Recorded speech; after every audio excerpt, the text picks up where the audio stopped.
नेहा और राज की प्रेम कहानी एक हल्की हवा की तरह शुरू हुई, नर्म, अनपेक्षित और गर्मजोशी से भरी हुई। जिस क्षण वे मिले, कुछ तो खास महसूस हुआ। उनकी बातें बिना रुके चलती रहीं, एक दूसरे के साथ मुस्कान और भी चमक उठती, और दिनों दिन उनके दिल एक दूसरे में अपना घर ढूंढने लगे। वे अचानक एक दूसरे से नहीं जुड़े। यह धीरे धीरे हुआ, छोटी छोटी बातों में। राज का बिना कहे नेहा की पसंदीदा चॉकलेट ले आना, नेहा का कठिन दिनों में राज को हौसला देना, और रात भर दोनों का अपने सपनों को साझा करना।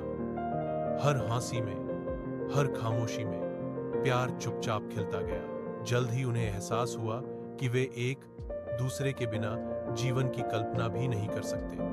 और फिर परिवार के आशीर्वाद और खुशियों से भरे दिलों के साथ नेहा और राज ने शादी कर ली। उनकी शादी रंगों, संगीत और खुशियों से भरी थी, बिल्कुल उनकी मोहब्बत की तरह। जीवन ने उन्हें अपनी सबसे प्यारी सौगात दी जब उनकी बेटी गुंथुली का जन्म हुआ। उसे पहली बार गोद में लेते ही मानो समय थम गया। उसकी आंखें नेहा की तरह चमकीली थीं और मुस्कान राज की तरह कोमल। जो घर पहले दो दिलों से भरा था, अब उसमें नन्ही हंसी और प्यारी शरारतें गूंजने लगी। नेहा और राज ने मिलकर पेरेंटहुड को अपनाया। बिन सोई रातें, पहला कदम, पहली बोली और अनगिनत यादें।